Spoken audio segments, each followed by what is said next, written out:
Good morning, everyone. I just had my pizza delivered, and well, I accidentally turned off the registration after coming to the very end of this video, so I had to do it all over again. But such is life. So, today we are looking at the initial moments of one of the defining historical processes of the late 20th century, the Cold War. We'll try to understand why it started and why the honeymoon between the United States of America and the Soviet Union came to an end immediately after the Second World War. Pretty much the entirety of Western culture in the second half of the 20th century had been shaped by the Cold War. The films we watched, the political parties that governed us, what we're taught in school, it can all be connected in one way or another to the tensions that existed between the USA and the USSR. So it might be worth it to see why it happened in the first place. In particular, we'll look at the following points. We'll look at what is the Cold War, at the story so far, so the relationship between the Allies and how they went from allies to rivals. Then we'll look at the Berlin blockade and we'll try to answer today's question: why did the Cold War start?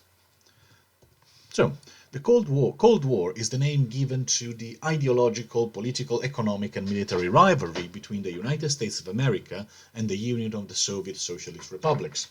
Initially, it looked like the rivalry was about to be solved by an old-fashioned land war, but the invention of the atomic weapon in 1945 for the Americans and in 1949 for the Russians made a direct military clash unthinkable, unless they wanted to completely destroy life on Earth. The phrase had allegedly been created by George Orwell in 1945 in an article titled, prophetically, "You and the Atom Bomb," which I encourage you to read because it's actually very interesting in how he analyzes the social role, not just the military role, of the atom bomb.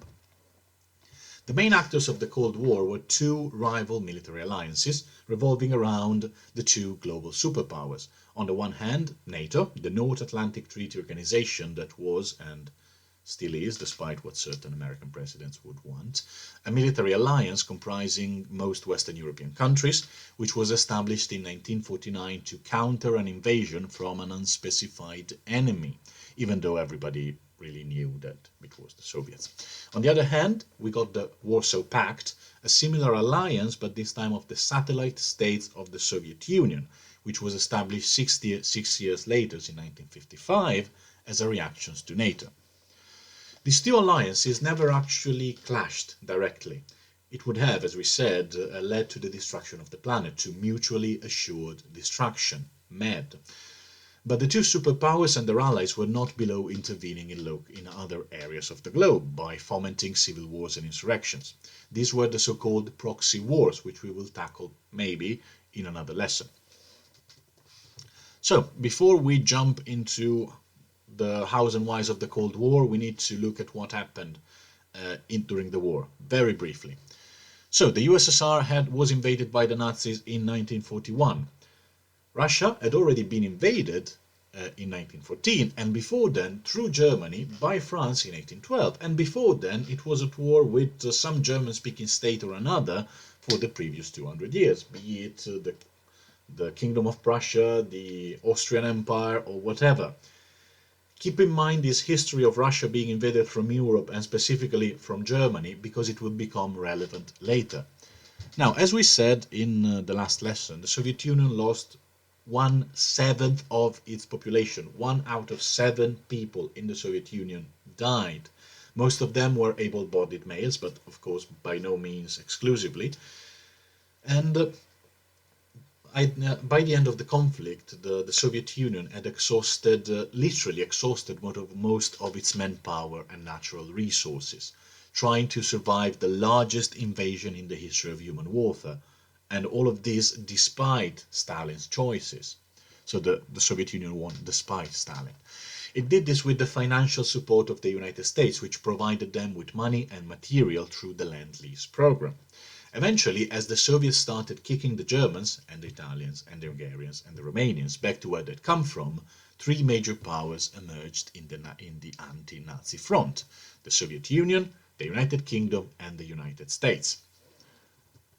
The leaders of these big three, as they were known, decided to meet in Yalta, a town in Crimea, an area north of the Black Sea, which used to be Soviet, then became Ukraine, and now it's Russia as of 2014. They were Winston Churchill for the UK, Franklin D. Roosevelt for the US. So let's see, this one is Roosevelt, this one is Churchill, and this one is obviously Joseph Vissarionovich Stalin, the man with the moustache. The Yalta Conference is a pivotal moment in world history. The three leaders who had had occasion to deal with each other and who, to a certain extent, actually respected each other. So apparently Stalin's facade as a ruthless monster hid a pretty charming personality, which particularly appealed to Roosevelt, apparently. So these three leaders reached a number of conclusions that would shape the political future of the globe for decades to come, and which still have very important ramifications in the way international politics is done and in our daily lives. The first and most obvious decision was to disarm Germany, at least for a while. The country's militarism had already contributed to not one but two world wars, and no one was really looking forward to a third. As they say, fool me once, shame on you, fool me twice, shame on me. They also decided to create an institution that would succeed the failed experiment of the League of Nations. Watch my lesson on the topic to learn why the League of Nations was a dumpster fire. This new organization would be called the United Nations and would have a Security Council which was supposed to take most of the important decisions and which was made of the big three plus France and China. Which China? Interesting questions which we will not answer today.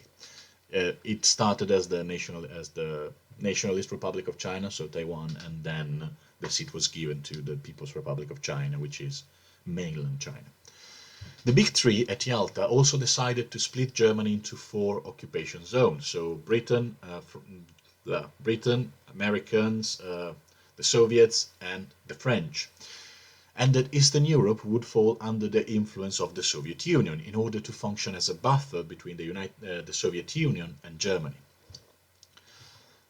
This idyllic partnership, however, could not last long. At a later conference in Potsdam, a suburb of Berlin, the big three met again. However, this time 2 out of 3 had changed. Churchill had been surprisingly voted out in the 1945 elections and was replaced with Clement Attlee. Clement Attlee is this guy here. Now, apparently, Attlee, who, bless him, was actually a decent prime minister, was so uncharismatic that in 1948 a British newspaper wrote, "An empty taxi pulled up in front of number 10 Downing Street and Mr. Attlee got out." Franklin Roosevelt also died of natural causes before the conference and was replaced by Harry Truman, his vice president. While big history is rarely a matter of single individuals performing or failing to perform certain actions, we can say that personal diplomacy and the relationships that exist between people in power, people who can take the decisions, can at certain times shape future events. The Cold War was very likely inevitable for deep causes that had to do with economy, with geopolitics, and we'll see later why. But the degeneration of the relationship between the USA and the USSR was certainly helped by the fact that Stalin had not been able to build with Truman, this guy here in the middle, the same relationship of trust that he had built with Franklin Delano Roosevelt. And Stalin, of course, was still there, as was his moustache. Now, unlike Yalta, the Potsdam Conference created more controversies than it solved. Germany was definitively partitioned into 4 areas of occupation, and so was Berlin, and the Nazi leaders would be trialed in an international court. But this was as far as the agreement went. It took a while for example, to agree on the exact details on how to split Germany. It was a very contentious matter, and so was the issue of the war reparations, something which the Soviets, who had paid an unbelievable price, it's worth repeating, in terms of assets, resources, and especially human lives, were very vocal about.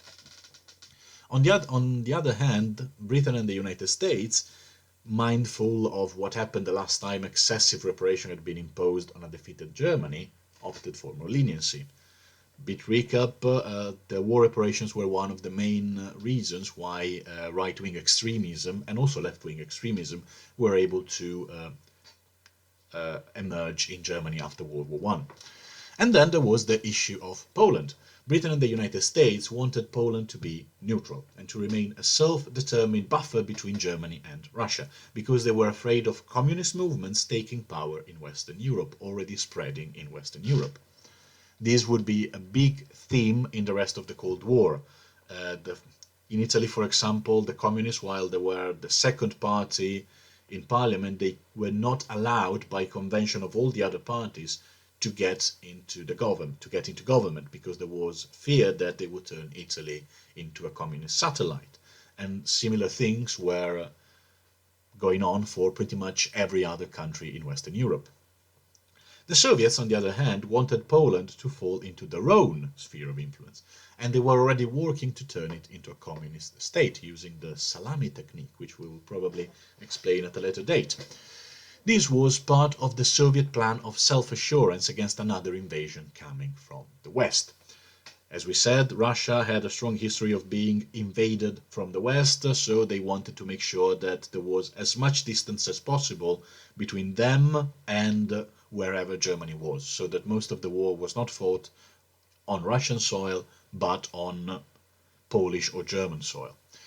This fruitful collaboration that had begun in 1941 between the Allies was now coming to an end over the issue of how to punish Germany and how to ensure either that the ideological influences of Soviet communism did not spread to Western Europe, or that no one ever dared to invade Russia again. By 1946, Europe was firmly divided into two blocks, a capitalist bloc in Western Europe and a communist bloc in Eastern Europe. Between them, as Churchill said, an iron curtain had descended.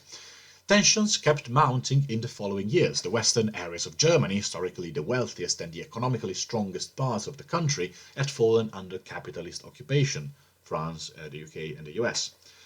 To foster the economic growth in the area and to make them less dependent from the supplies that were sent them there by the occupiers, because Germany had been completely destroyed, and to feed the local population, to avoid unrests, and to just keep them alive, the other countries, which were also very tried by the war, needed to send supplies. To avoid that, they needed to make Germany grow.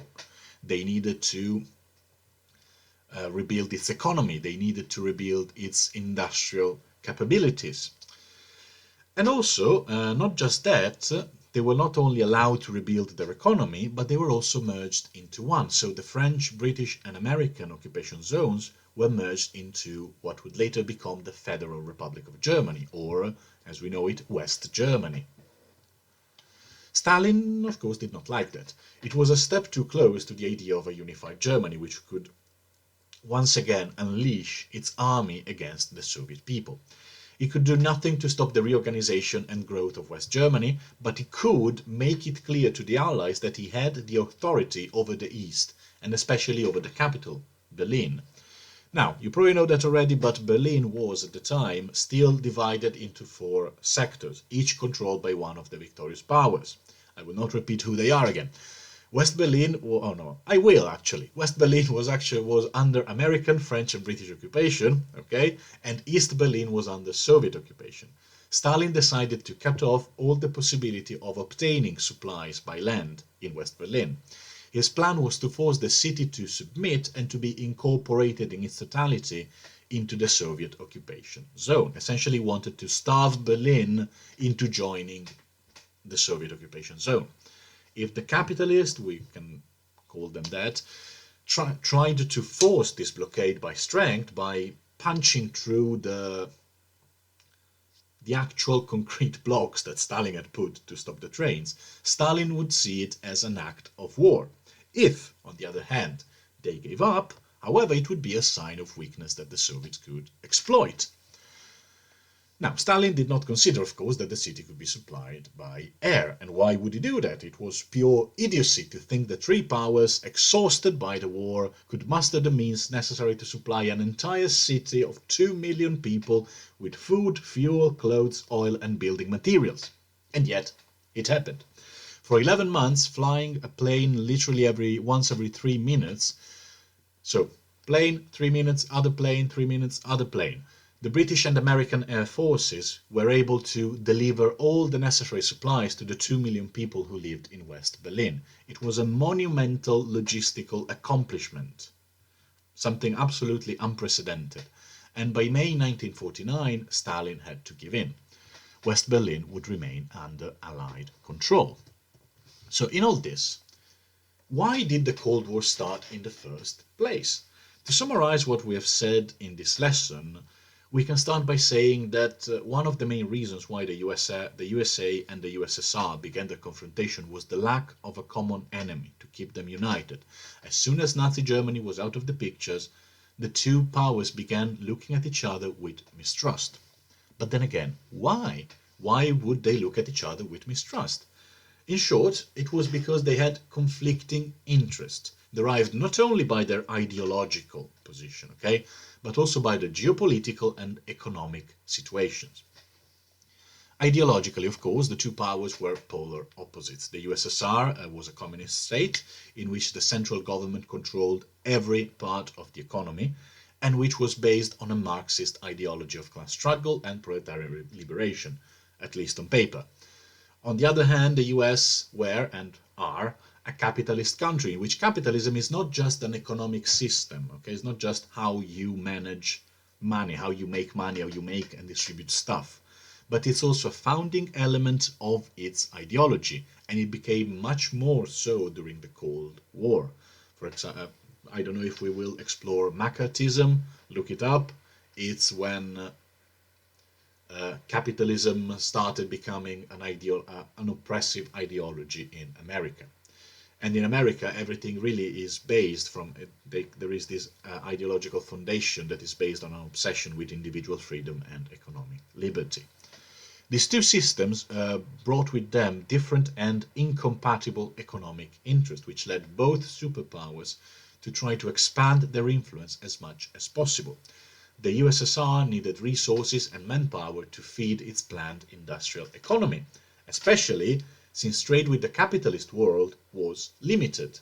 They could not get the stuff in other ways by trade, so they were trying to expand the sphere of influence, expand the amount of countries that were part of the communist planned economy. America, being the strongest capitalist power in the world, however, also needed to create new, wealthy market in which to sell its product. If you make a lot of stuff and there is no one to buy it, then your economy is going to have problems. America was making a lot of stuff. Europe used to buy American stuff. Now Europe was destroyed. So what do? You send helicopter money. They started pouring money into Europe for its industrial and economic recovery with the Marshall Plan of 1948 and 49, in order to make it easier for them to buy American products and services. On the other hand, the two global powers had conflicting strategic and geopolitical interests, especially regarding Western Europe. Both powers saw it as a buffer. The USSR needed to have a safety belt against any potential invasion from the West, and the deeper it was, of course, the better. No one in Russia wanted to repeat what happened between 1941 and 45. The USA, however, also wanted Western Europe to be its strategic belt, but against any possibility of the Soviets reaching the Atlantic or the Mediterranean, and therefore threatening the east coast of America. So, those were more or less the facts. It was a brief introduction on the Cold War. Looking forward to read how you answer the question and what you write in your answer. See you next time.